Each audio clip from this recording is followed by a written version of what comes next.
আজকে আমরা জানবো কিভাবে এক্স পিরামিড ড্রয়িং করতে হয় এবং সেই এক্স পিরামিডকে কিভাবে ইন্টারপ্রিটেশন করতে হয়।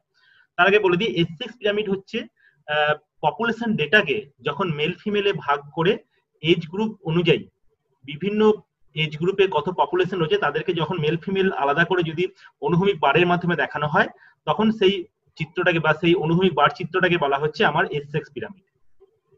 তাহলে when sex wise population of different age group are represented by horizontal bar graph is called S6 pyramid. তো S6 পিরামিডের জন্য আমার যে ডেটাটা লাগবে সেই ডেটাতে এজ গ্রুপ থাকবে আর এজ গ্রুপ অনুযায়ী মেল ফিমেল পপুলেশন লাগবে। এখানে কোশ্চেন হচ্ছে from given data draw S6 pyramid and interpret calculate dependency ratio। আগে আমরা ড্রয়িং করব, তারপরে এক্স পিরামিডে ইন্টারপ্রিটেশন লিখবো, ইন্টারপ্রিটেশন লেখার নিয়ম বলে দেবো কিভাবে লিখতে হয়, আর শেষে আমি কিভাবে ডিপেন্ডেন্সি রেশিও ক্যালকুলেট করতে হয় সেটা আমি বলে দেবো। তাহলে প্রথম কাজ হচ্ছে ডেটাটা টুকে ফেলা। তাহলে এজ গ্রুপ দিয়েছি, তিনটে মেন রো আছে এজ গ্রুপ, মেল আর ফিমেল।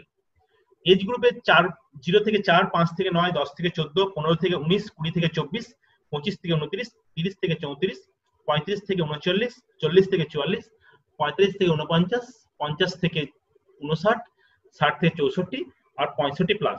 এই এতগুলো এজ গ্রুপ আছে, 14টা এজ গ্রুপ রয়েছে। প্রতিটা এজ গ্রুপে মেল ফিমেল অনুযায়ী আলাদা আলাদা পপুলেশনের সংখ্যা দেওয়া আছে। 0 থেকে 4 এজ গ্রুপে 386 মেল আর ফিমেল হচ্ছে 403। 5 থেকে 9 এজ গ্রুপে 625, 614। 10 থেকে 14 727, 682, 579, 614। এরকম ভাবে প্রথম কাজ হচ্ছে পপুলেশন ডেটাটাকে তোমরা টুকে ফেলো।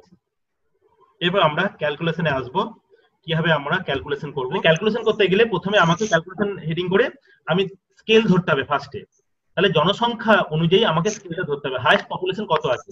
ওখানে হাইয়েস্ট পপুলেশন দেখ 400 কত আছে, বেশ এখানে হাইয়েস্ট পপুলেশন দেখে নি। দেখ হাইয়েস্ট পপুলেশন রয়েছে 727, 779, 727 হচ্ছে হাইয়েস্ট পপুলেশন। তো আমাকে স্কেলটা এমন ভাবে করতে হবে যাতে করে আমার বারটা অনুভূমিক ভাবে খাতায় যেন ধরে, খাতা থেকে যেন বেরিয়ে না যায়। তাহলে 1 সেমি যদি 100 ধরি তাহলে 727 এর জন্য আসবে 7.27 সেন্টিমিটার। বুঝে গেল? তাহলে সেই জন্য আমি স্কেল ধরলাম 1 সেমিতে 100 পপুলেশন। তাহলে আমার স্কেল দাঁড়ালো 1/100। এবার বারের দৈর্ঘ্য হচ্ছে ওই এজ গ্রুপের পপুলেশন গণিত স্কেল, যে স্কেলটা ধরেছি 1/100। তাহলে আমি একটা এক্সাম্পল দিয়ে যদি দেখিয়ে দিই, 0 থেকে 4 এজ গ্রুপের ফিমেল পপুলেশন হচ্ছে 403। তাহলে 403 এর সঙ্গে স্কেল 1/100 গুণ করব, গুণ করলে আসছে 4.03 সেন্টিমিটার। তাহলে এইরকম ভাবে প্রত্যেকটা বারের পপুলেশন অনুযায়ী, প্রত্যেকটা এজ গ্রুপের পপুলেশন অনুযায়ী তাদের বারের দৈর্ঘ্যগুলো ক্যালকুলেট করব এবং ক্যালকুলেট করে আর দেখানো দরকার নেই, আমরা পুরো ডাইরেক্ট টেবিলে দেখিয়ে দেবো। এই টেবিলটা হবে calculation table, table for calculation of x pyramid. এই টেবিলটা ড্র কর। 14টা এজ গ্রুপ আছে, তাহলে 14টা এজ গ্রুপের জন্য আমার 14টা রো হবে।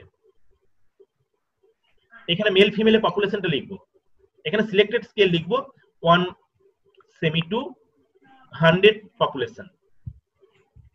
এটাকে আমি এস দিয়ে মার্ক করলাম, selected S equal to S আর পপুলেশন ইকুয়াল টু পি আর length of bar equal to P by S in centimetre.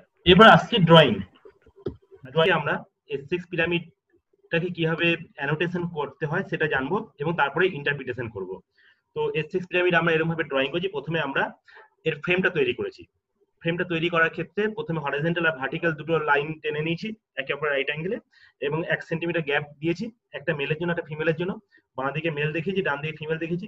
এই হরাইজন্টাল এবং ভার্টিক্যাল লাইনটাকে আমরা পপুলেশন এবং এজ গ্রুপ অনুযায়ী 1 সেমি করে করে ডিভাইড করে দিয়েছি। হাইয়েস্ট 800 পপুলেশন ছিল, তো 8 সেন্টিমিটার হরাইজন্টাল অ্যাক্সিস টেনেছিলাম, 1 সেন্টিমিটার করে ডিভাইড করে 8টা ডিভাইড করেছিলাম হরাইজন্টাল অ্যাক্সিসটাকে। বাঁ দিকে মেল পপুলেশন, ডান দিকে ফিমেল। আচ্ছা, 14টা এজ গ্রুপ ছিল, তাহলে 14 সেন্টিমিটার ভার্টিক্যাল অ্যাক্সিস নিয়েছিলাম, 1 সেমি করে করে 14টা এজ গ্রুপ আমরা দেখিয়েছিলাম। এরপর আমরা প্রতিটা এজ গ্রুপের জনসংখ্যাকে স্কেল অনুযায়ী হরাইজন্টাল বারের মাধ্যমে আমরা পপুলেশন পিরামিড অঙ্কন করেছিলাম। এরকম হরাইজন্টাল বার দিয়ে আমরা দেখিয়েছিলাম। তো এই হরাইজন্টাল বার দিয়ে আমরা যে পপুলেশন পিরামিড তৈরি করেছিলাম সেই পিরামিডটাকে আমার ড্রয়িং করতে হবে। ড্রয়িংটাকে এবার আমার প্রপার কালার দিতে হবে। তো কালার দেওয়ার সময় ফিমেলটাকে একটা কালার দেবো আর মেলটাকে একটা কালার দেবো। এখানে আমরা মেলটাকে বাঁদিকে মেল দেখেছি, বাঁদিকে মেলটাকে ব্লু কালার দিয়েছি, আর ডান দিকে ফিমেলকে আমরা ভায়োলেট কালার দিয়েছি। তার সাথে সাথে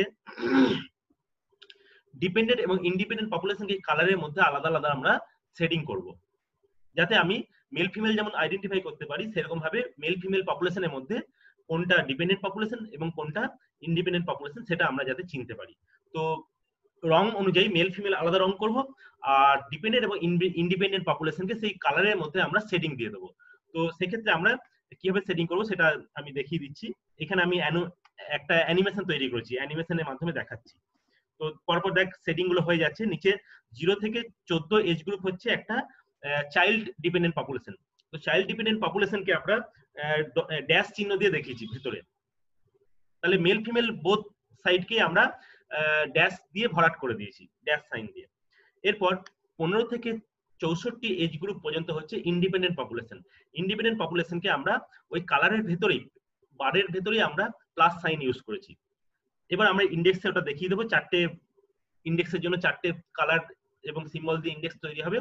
সেই সিম্বল দিয়ে আমরা ইন্ডেক্সের মাধ্যমে পাশে একটা করে দেখিয়ে দেবো এবং স্কেল দিয়ে দেবো কিভাবে পুরো জিনিসটা তৈরি হচ্ছে। এটা আমি অ্যানিমেশনে দেখিয়ে দিচ্ছি, পরপর সেরকম ভাবে সবাই করে নেবে। বর্ডার দিয়ে দিলাম, ওপরে হেডিং করে দিলাম, এরপরে ইন্ডেক্স করে দিচ্ছি পাশে।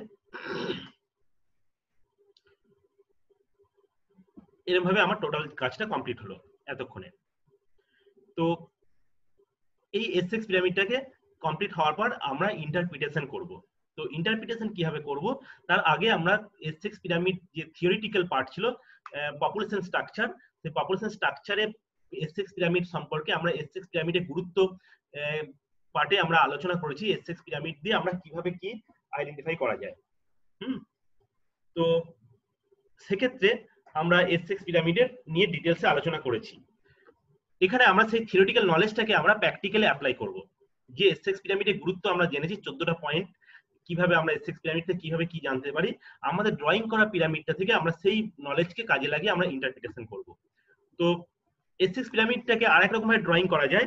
এটা হচ্ছে মাঝখানে যে এর আগে মাঝখানে যে গ্যাপ দিয়েছিলাম, সেই গ্যাপটা আমার না দিলেও চলবে। গ্যাপের মাঝে আমি এজ গ্রুপটা লিখেছিলাম, তো গ্যাপ না দিয়েও আমি করতে পারি। একটা ভার্টিক্যাল লাইনে দুপাশে মেল ফিমেল টেনে দিলাম এবং গ্যাপের মাঝে যে এজ গ্রুপটা লিখেছিলাম সেই এজ গ্রুপটাকে আমরা এই পাশে আমরা একটা আলাদা ভার্টিক্যাল লক্ষ্য করে সেখানে আমরা এজ গ্রুপ পরপর লিখে দেবো। এরকম ভাবে আমরা অল্টারনেটিভ ড্রয়িং এর মেথড রয়েছে। তো সেটাকে একই রকম ভাবে সিম্বল এবং কালার ইউজ করে পৃথক পৃথক ইন্ডেক্স করতে হবে। অল্টারনেটিভ মেথড ড্রয়িং করে দিলাম। এবার interpretation of population pyramid. Population পিরামিডকে ইন্টারপ্রিটেশন করতে গেলে আমার আগের থিওরি ক্লাসের থিওরিটিক্যাল নলেজ কাজে লাগাতে হবে।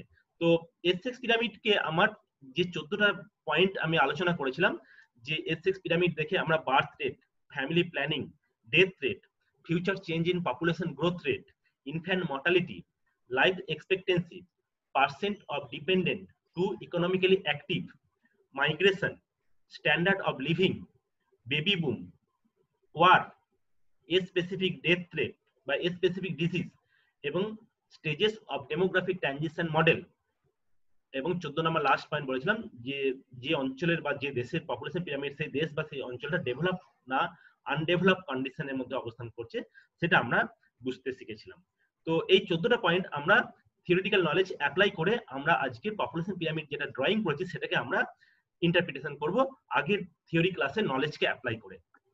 তাহলে ফার্স্ট আমরা বার্থ রেট, 1 নম্বর পয়েন্ট বার্থ রেট আমরা আলোচনা করব। তাহলে বার্থ রেট আলোচনা করার জন্য আমি বলেছিলাম বার্থ রেট জানতে পারবো একদম বেসটাকে যদি লক্ষ্য করি, পপুলেশন পিরামিডের বেসটা, base is the indicator of birth rate. তো বেসের ক্ষেত্রে বলেছিলাম বেস যত চওড়া হবে তত বার্থ রেট বেশি হবে, বেস যত সংকীর্ণ হবে, বেস পিলার যত সংকীর্ণ হবে তত বার্থ রেট কম হবে। আমরা বেস পিলারের সঙ্গে সঙ্গে তার উপরের পিলার গুলো কয়েকটা লক্ষ্য করতে বলেছি, যে বার্থ রেটটা কিরকম রয়েছে পরের দশকে, বার্থ রেট বাড়ছে না কমছে সেটা বোঝা যাবে।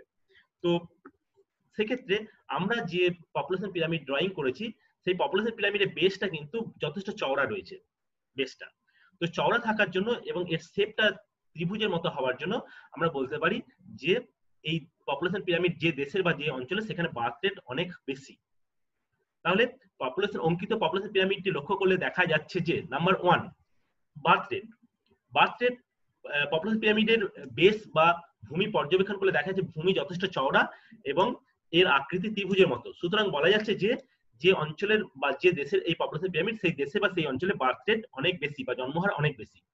এবার হচ্ছে ফ্যামিলি প্ল্যানিং। ফ্যামিলি প্ল্যানিং করা হয় বার্থ রেটকে কন্ট্রোল করে। তো বার্থ রেটকে কন্ট্রোল করেছে কিনা সেটা বোঝার জন্য আমি বলেছিলাম যে বেস পিলার যেটা রয়েছে বেস পিলারের উপরের পিলারটা লক্ষ্য করতে হবে এবং দুটোর মধ্যে কম্পেয়ার করতে হবে। বেস পিলার এবং বেস পিলারের উপরের পিলারটা দেখে কম্পেয়ার করতে হবে। যদি দেখা যায় বেস পিলারের উপরের পিলারটা থেকে নিচের পিলারটা যদি ছোট থাকে তাহলে বোঝা যাবে যে রিসেন্ট আমার বার্থ কন্ট্রোল করা হয়েছে। তাহলে এখানে আমরা লক্ষ্য করতে পারছি সেই রকম সিমটম রয়েছে, সেই সাইন আমরা পাচ্ছি, বার্থ কন্ট্রোল বা ফ্যামিলি প্ল্যানিং রয়েছে।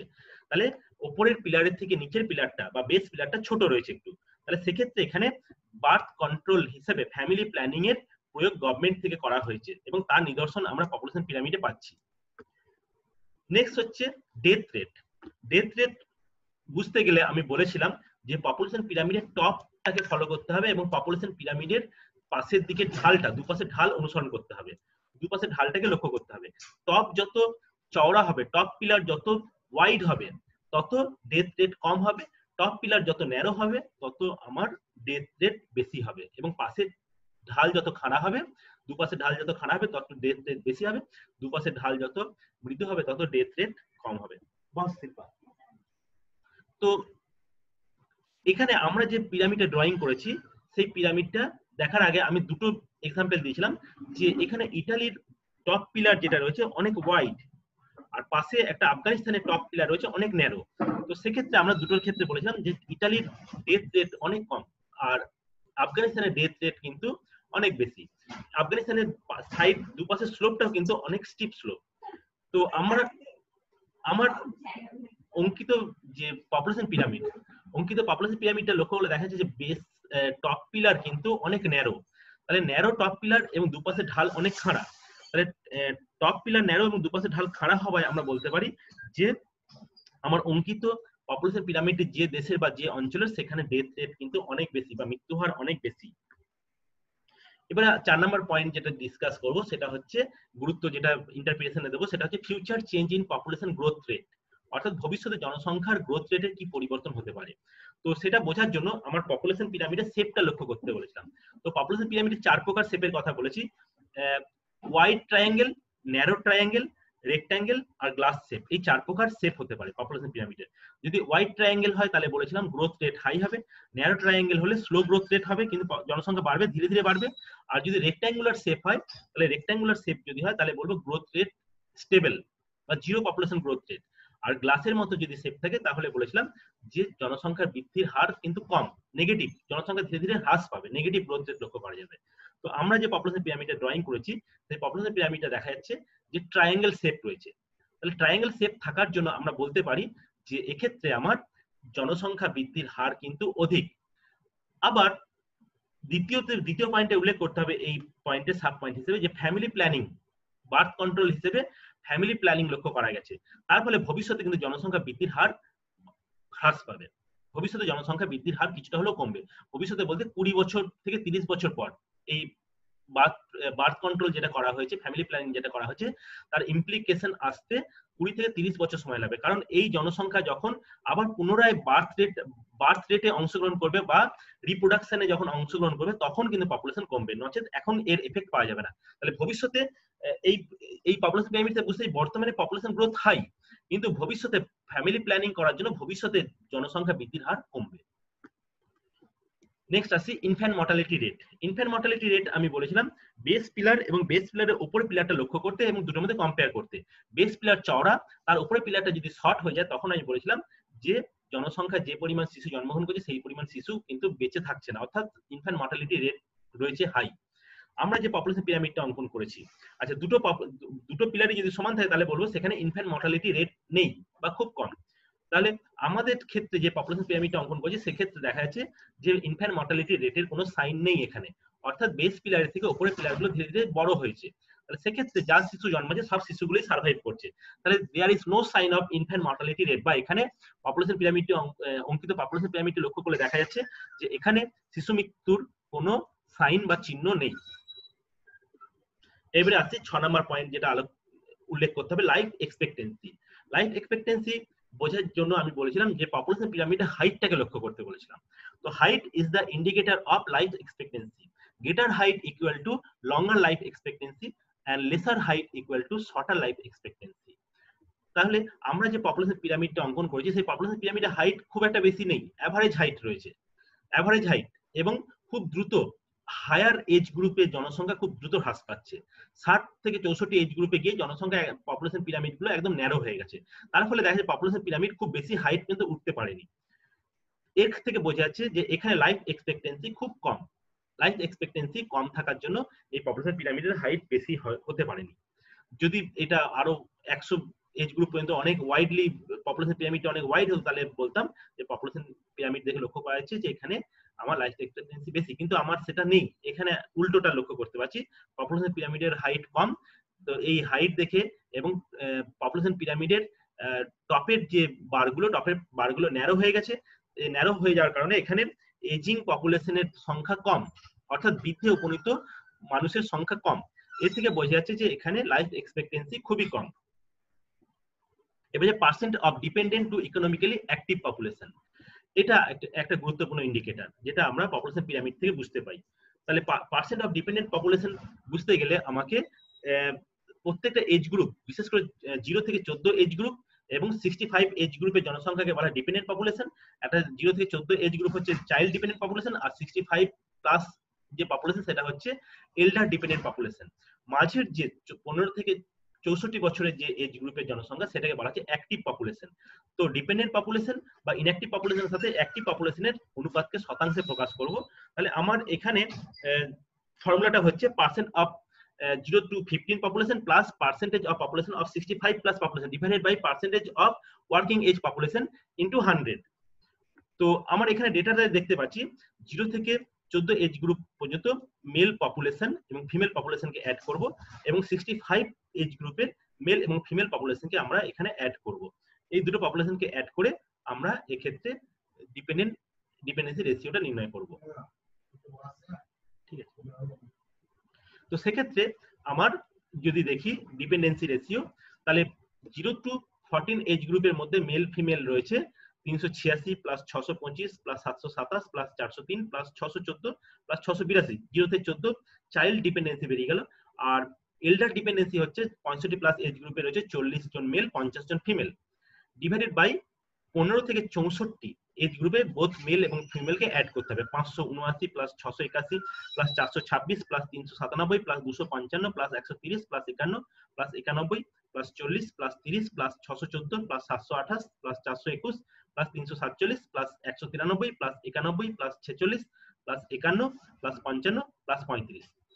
তো এখানে ডিপেন্ডেন্ট পপুলেশনের টোটাল হচ্ছে 3527 জন ডিপেন্ডেন্ট পপুলেশন, আর ইন্ডিপেন্ডেন্ট পপুলেশন টোটাল হচ্ছে 5261 জন। এই দুটোর মধ্যে অনুপাত করে তাকে 100 দিয়ে গুণ করে আসে 67%।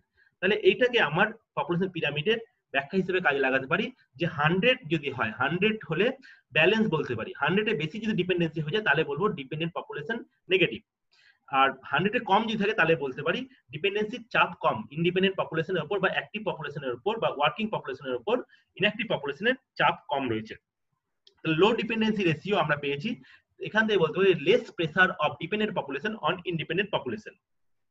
তাহলে অঙ্কিত পপুলেশন পিরামিডটি লক্ষ্য করলে এবং পপুলেশন ডিপেন্ডেন্সি রেশিও ক্যালকুলেশনের মান দেখে আমরা বলতে পারি যে এখানে ডিপেন্ডেন্সির রেশিও খুব কম, অর্থাৎ ডিপেন্ডেন্ট পপুলেশনের চাপ ইন্ডিপেন্ডেন্ট পপুলেশনের উপর খুব কম রয়েছে। এটা একটা গুড ইন্ডিকেটর। মাইগ্রেশন, মাইগ্রেশনের ক্ষেত্রে বলেছিলাম মিডিল এজের পপুলেশনে মেলরা মাইগ্রেট করে, তাহলে মেলের বারটা সেক্ষেত্রে অ্যাবনর্মালি হাই হয়ে যাবে, বেশি ওয়াইড হবে। তো এটা আমার মাইগ্রেশনের একটা ইন্ডিকেটর। আমার অঙ্কিত যে পপুলেশন পিরামিড সেক্ষেত্রে কিন্তু কোনো মাইগ্রেশনের সাইন নেই, তাহলে বলতে পারবো যে নেক্সট পয়েন্ট হিসেবে 8 নম্বর পয়েন্টে আমরা উল্লেখ করব যে অঙ্কিত পপুলেশন পিরামিডে কোনো মাইগ্রেশনের সাইন নেই। Standard of living 9 number indicator আমার গুরুত্বপূর্ণ। মানুষ কত সেখানে জীবনযাত্রার জন্য মানুষের পরিবেশ কতটা অনুকূল সেটা আমরা বুঝতে পারি। তাহলে স্ট্যান্ডার্ড অফ লিভিং নির্ভর করে বার্থ রেট, তারপর ফ্যামিলি প্ল্যানিং এর উপর, ডেথ রেট, তারপর infant mortality rate, medical facility, growth rate, unemployment, এই সমস্ত বিষয়গুলোর উপর ডিপেন্ড করে। তো আমার পপুলেশন পিরামিডটা লক্ষ্য করে দেখা যায় বার্থ রেট হাই রয়েছে এবং ফ্যামিলি প্ল্যানিং কিন্তু করা হয়েছে। তাহলে family planning, birth rate high, জনসংখ্যা বৃদ্ধির হার এখন অধিক রয়েছে কিন্তু ভবিষ্যতে জনসংখ্যা বৃদ্ধির হার হ্রাস পাবে। ডেথ রেট বেশি রয়েছে এবং ডেথ রেট বেশি, জনসংখ্যা বৃদ্ধির হার বেশি, তাহলে এ থেকে বুঝতে পারছি যে আনএমপ্লয়মেন্ট সমস্যা রয়েছে বা জীবিকার অভাব লক্ষ্য করা যাবে। ডেথ রেট বেশি থেকে বলতে পারবো যে এখানে মেডিকেল ফ্যাসিলিটির অভাব রয়েছে। জনসংখ্যা বৃদ্ধির হার বেশি, আনএমপ্লয়মেন্ট সমস্যা থেকে বলতে হবে সোশ্যাল ক্রাইম বা সামাজিক অপরাধের প্রবণতা রয়েছে। ডিপেন্ডেন্সি রেশিও কিন্তু এখানে পজিটিভ বা কম। Life expectancy average. সুতরাং আমরা এই বিচারগুলো এইগুলো আমরা কনসিডার করে বলতে পারি যে অঙ্কিত পপুলেশন পিরামিডটি দেখে আমাদের বলা যায় যে এখানে life expectancy average, family planning করা হয়েছে, ভবিষ্যৎ জনসংখ্যা বৃদ্ধির হার কমবে। এই দুটো হচ্ছে পজিটিভ দিক, বাদ বাকি নেগেটিভ দিক। তাহলে নেগেটিভ দিক থেকে আর দুটো পজিটিভ দিক থেকে আমরা মাঝারি রকমের আমার স্ট্যান্ডার্ড অফ লিভিং এখানে পাচ্ছি। অর্থাৎ এখানে স্ট্যান্ডার্ড অফ লিভিং মধ্যম প্রকৃতির, খারাপ বলা যাবে না আবার খুব ভালো বলা যাবে না। কারণ পপুলেশন পিরামিডে লাইফ এক্সপেক্টেন্সি কম আছে ঠিক আছে, বার্থ রেট বেশি আছে ঠিক আছে, কিন্তু বার্থ রেটকে কন্ট্রোল করা হয়েছে এখানে। তাহলে বার্থ রেটকে যেটু কন্ট্রোল করা হয়েছে, ডিপেন্ডেন্সি রেশিওটা পজিটিভ রয়েছে, ডিপেন্ডেন্সি রেশিও কিন্তু খুব বেশি নেই, ডিপেন্ডেন্সি রেশিও কিন্তু ভালো। তাহলে এই বার্থ কন্ট্রোল এবং ডিপেন্ডেন্সি রেশিও এই দুটো পজিটিভ দিক থেকে আমরা খুব মানে খারাপ বলা যাবে না স্ট্যান্ডার্ড অফ লিভিং। তাহলে স্ট্যান্ডার্ড অফ লিভিং এর মান এখানে মধ্যম প্রকৃতির উল্লেখ করতে হবে। তাহলে তার আর্গুমেন্ট কি দেখাবো? আর্গুমেন্ট দেখাবো যে বার্থ রেট হাই কিন্তু ফ্যামিলি প্ল্যানিং করা হয়েছে জনসংখ্যা বৃদ্ধি কন্ট্রোল করার জন্য। ডেথ রেট হাই, মেডিকেল ফ্যাসিলিটির সুযোগের অভাব রয়েছে। পপুলেশন গ্রোথ রেট হাই, এতে বোঝা যাচ্ছে আনএমপ্লয়মেন্ট সমস্যা থাকবে। আনএমপ্লয়মেন্ট সমস্যার সঙ্গে সঙ্গে এখানে সামাজিক অপরাধের প্রবণতা থাকবে। আচ্ছা, এখানে লাইফ এক্সপেক্টেন্সি কম, ডিপেন্ডেন্সি রেশিও কিন্তু কম। তাহলে এ থেকে বোঝা যাচ্ছে যে এখানে স্ট্যান্ডার্ড অফ লিভিং মাঝারি প্রকৃতির। বেবি বুম 10 নম্বর পয়েন্ট উল্লেখ করতে হবে। বেবি বুম হচ্ছে হঠাৎ করে জনসংখ্যা যদি কোনো এজ গ্রুপে বৃদ্ধি পায় তাহলে সেক্ষেত্রে আমার বেবি বুম হিসেবে নেওয়া হয়। এটা দুটো সময় গোটা পৃথিবীর জনসংখ্যার ক্ষেত্রে ঘটেছিল, একটা হচ্ছে প্রথম বিশ্বযুদ্ধের পর, একটা দ্বিতীয় বিশ্বযুদ্ধের পর। তো প্রথম বিশ্বযুদ্ধের পর দ্বিতীয় বিশ্বযুদ্ধের পর হিউজ সংখ্যক সোলজারদের বাড়িতে থাকার সুযোগ করে দেওয়ার কারণে হঠাৎ পৃথিবীর সমস্ত দেশের জনসংখ্যা হঠাৎ করে বৃদ্ধি পেয়েছিল। তো আমাদের এখানে কিন্তু 20 থেকে 24 এজ গ্রুপের মধ্যে একটা বেবি বুমের কিন্তু একটা সাইন রয়েছে। এখানে লক্ষ্য করতে পারছি 20 থেকে 24 অর্থাৎ 20 থেকে 24 এজ গ্রুপের মধ্যে হঠাৎ করে জন্মহার বৃদ্ধি পেয়েছে।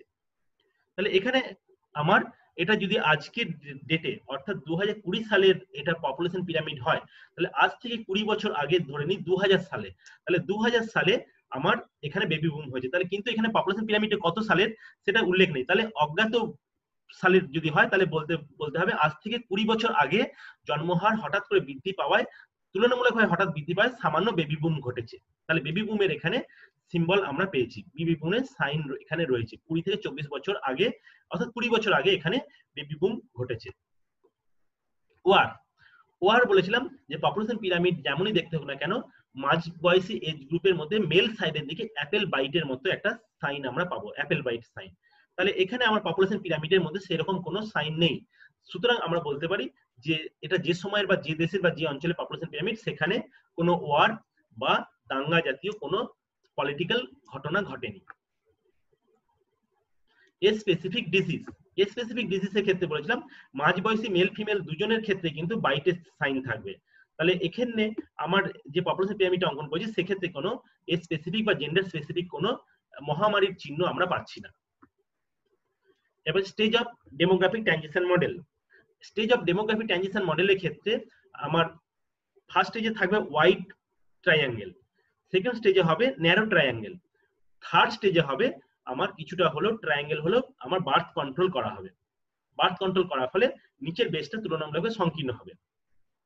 তো আমার এক্ষেত্রে পপুলেশন পিরামিড যেটা আমরা অঙ্কন করেছি সেই পপুলেশন পিরামিডটা কিন্তু থার্ড স্টেজে রয়েছে, অর্থাৎ জনসংখ্যা বিবর্তনের তৃতীয় পর্যায়ে রয়েছে। তাহলে তৃতীয় পর্যায়ের বৈশিষ্ট্য হচ্ছে জন্মহার নিয়ন্ত্রিত, মৃত্যুহার নিয়ন্ত্রিত। এখানে মৃত্যুহারও কিছুটা নিয়ন্ত্রণ করা হয়নি, মৃত্যুহার কিন্তু অব্যাহত রয়েছে, মৃত্যুহার বেশি রয়েছে। তো সেদিক থেকে কিন্তু আমার থার্ড স্টেজেই আমরা এটাকে কনসিডার করতে পারি। থার্ড স্টেজে বা সেকেন্ড স্টেজে বলা যাবে না, কারণ সেকেন্ড স্টেজে মৃত্যুহারকে কন্ট্রোল করেছে, জন্মহারকে কন্ট্রোল করতে পারেনি। তো জন্মহার যেহেতু কন্ট্রোল হয়েছে তাহলে ডেমোগ্রাফিক ট্রানজিশন মডেলের এটা থার্ড স্টেজে অন্তর্ভুক্ত রয়েছে। সুতরাং আমরা বলতে পারি অঙ্কিত পপুলেশন পিরামিড লক্ষ্য করে দেখা যাচ্ছে এখানে জন্মহার কন্ট্রোল করা হয়েছে। জন্মহার কন্ট্রোল করার ফলে জনসংখ্যা বৃদ্ধির হারকে কন্ট্রোল করার একটা প্রচেষ্টা লক্ষ্য করা যাচ্ছে। সুতরাং ডেমোগ্রাফি ট্রানজিশন মডেলের থার্ড স্টেজকে এটা ইন্ডিকেট করছে। এবার হচ্ছে develop or undeveloped condition. Develop condition যদি হয় তাহলে পপুলেশন পিরামিডটা আমার রেক্ট্যাঙ্গেল শেপ হবে বা ইনভার্টেড ট্রায়াঙ্গেল হবে বা গ্লাসের মতো দেখতে হবে। আর আনডেভেলপ কন্ডিশন যদি হয় তাহলে সেক্ষেত্রে পপুলেশন পিরামিডটা ত্রিভুজের মতো হবে। তো আমার এখানে পপুলেশন পিরামিডটা ত্রিভুজের মতো আছে ঠিকই, তাহলে আনডেভেলপ বলতে পারবো না। ত্রিভুজের মতো থাকলেও নিচের বেসটাতে কিন্তু বার্থ কন্ট্রোল করা হয়েছে, ফলে ভবিষ্যতে কিন্তু জনসংখ্যা হ্রাস পাবে। তাহলে এক্ষেত্রে আমরা পপুলেশন পিরামিডটা লক্ষ্য করে বলতে পারি যে আনডেভেলপও নয় আর ডেভেলপও নয়, এদের মাঝামাঝি ডেভেলপিং কান্ট্রি অর্থাৎ উন্নয়নশীল দেশের এটা পপুলেশন পিরামিডকে নির্দেশ করছে। তাহলে এরকম 14টা পয়েন্ট আমরা এখানে হাইলাইট করব। এরকম ভাবে আমরা পপুলেশন পিরামিডের ইন্টারপ্রিটেশন সেরে ফেলবো। তাহলে এর আগে আমরা যেভাবে ক্লাসে থিওরিটিক্যাল পপুলেশন পিরামিড সম্পর্কে গুরুত্ব সম্পর্কে জেনেছি, সেই নলেজকে অ্যাপ্লাই করে কিভাবে পপুলেশন পিরামিড আমরা যেটা অঙ্কন করলাম সেটাকে আমরা ড্র করলাম, সেটার উপর ইন্টারপ্রিটেশন করার ক্ষেত্রে সেই নলেজকে আমরা অ্যাপ্লাই করলাম। বোঝা গেল?